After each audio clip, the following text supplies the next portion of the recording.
Salut à tous, ici Julien Moulin pour une autre vidéo sur les francophones du monde entier. Aujourd'hui, je suis avec mon ami Marc-André qui est québécois. Alors moi, ça fait quelques semaines maintenant que j'ai déménagé à Montréal, au Québec, Canada.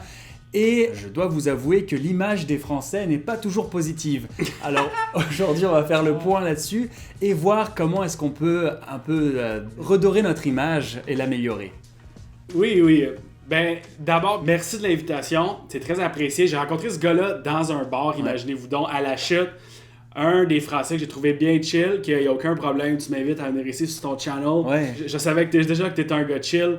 Donc, on avait noté les 10 préjugés ensemble. Alors c'est ça. Les Québécois envers les Français. Complètement. Oui, Oui, je suis d'accord avec ça. Tu sais, je veux vraiment qu'on ait une conversation sur ça, ça va être intéressant.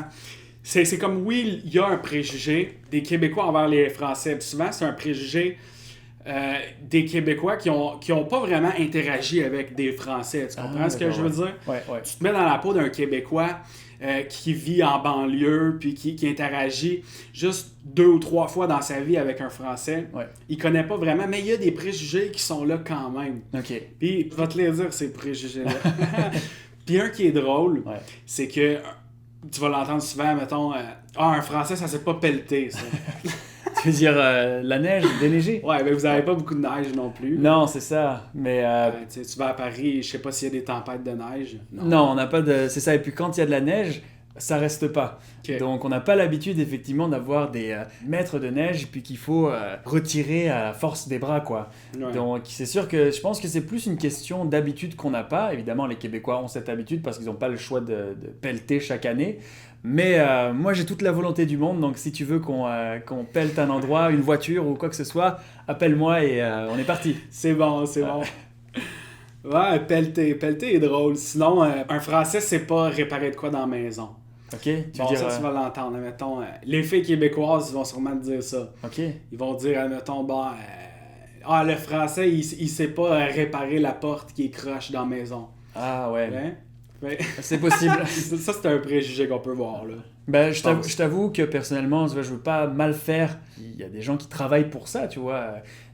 Donc moi, je préfère payer quelqu'un qui fera bien la réparation plutôt qu'essayer quelque chose au risque de me faire mal, de me pincer ou de casser quelque chose, tu vois. Ben c'est ça, je dis, c'est des différentes mentalités. Ouais. Comme je le sais que les filles québécoises, bon, il y a beaucoup de filles de banlieue et tout ça, ils aiment ça avoir un gars manuel. C'est dans la culture, c'est valorisé d'être manuel. Puis chez la vôtre, ben comme tu dis, un petit peu différent. Les gens voient ça vraiment comme pratique au Québec, quelqu'un qui est manuel. Ok. Je veux dire, fait que c'est vraiment bien. Les filles adorent ça. Ah, Quand ok. tu peux arranger le cadre dans la maison, quand tu peux, ça c'est un autre. Changer les tires. Ok. C'est quoi le tailleur? Parce qu'en France, c'est des vêtements pour les femmes. Oh shit! Comment ça, les vêtements pour les femmes? Ben, un tailleur, tu vois, c'est taillé. Ah ouais. Mais c'est ça, au Québec, c'est les pneus. C'est les Ok. pneus de ton véhicule. Ah, d'accord. Que quand t'as pas besoin d'aller chez le mécanicien puis que ton chum est capable de changer tes pneus. Ok. Ben ça, les filles qui habitent en banlieue puis tout ça au Québec, ils adorent ça, là. D'accord, Ça, ok, bon. Je dis pas que le français il est pas capable, mais souvent les filles vont dire ça, je sais pas changer les pneus. Ouais, c'est possible. Ben, encore une fois, comme le fait de pelleter, de déneiger, quand on l'a jamais fait, c'est compliqué. Ouais. Alors moi j'ai déjà changé un pneu une fois avec mon père. C'était une belle expérience. Un, Maintenant- pas 4. Non, c'était juste un. Ok, Il y c'est avait, juste ça un. avait une crevaison et puis il fallait regonfler. En fait, il fallait remplacer le pneu. Ok. Donc c'est ça, on l'a soulevé la voiture, puis ensuite on a changé le pneu et puis maintenant je sais comment faire. Donc je pense Ok, que ça prend de ok. l'expérience, mais toi quand tu y penses, c'est quand que t'as changé ton premier pneu par exemple? Oh boy! Il devait être à 14 ans. là. D'accord. Ouais, quand mon père avait besoin de moi, il a pogné un flat. Ouais.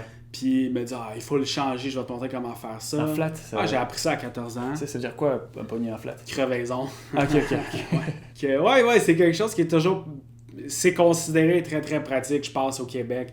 Quand t'es capable de faire des trucs manuels. Ok. Ah, c'est bon à savoir alors. Que l'autre que j'avais noté, c'était. Ça s'est pas calé. Ça veut dire quoi ça, caler? Ben, caler de la bière. Attends. Ok, faire cul sec. Boire toute la bière d'un coup. Cul sec. Tu, Ça vous dit, vous autres? Ouais, cul sec, ouais. Ok. Tu mets au défi là? Parce que je vois que t'as apporté ce Il y a qu'il de la faut, bière. là. Bon, bah à ce moment-là. Tu relèves le défi? C'est pas ma boisson préférée, mais. Ouais. Ouais. Il y en a une ici, justement. Oh! C'est bon. Tiens. Bon, ben, à la tienne. Allez, chug, chug, chug, chug, chug, chug, chug, chug, chug, chug, chug. Impossible! Bon, ben, vous avez la preuve, là. Un Français, ça s'est calé. Voilà. Très fort. Calé ou chugger en anglais. Ouais, ok. Ben, il va avoir comme le petit sous-entendu que le français, c'est comme... tu sais, c'est pas pour être méchant, rien, mais je sais qu'il y a beaucoup de Québécois qui ont jamais interagi avec des Français, puis qui ont déjà ces petits préjugés-là, mais que le français... C'est comme plus le petit vin et son affaire. Là. Après, personnellement, je préfère effectivement le vin à la bière. C'est un choix ok. personnel. Et je préfère le déguster plutôt qu'en boire une grosse quantité. Donc plus qualitatif que quantitatif. Mais c'est personnel. Par contre- Mais je pense que je t'ai vu boire plus de bière que de vin, par exemple. Ah, mais c'est parce que le vin qui servait Je dans le pense, bar...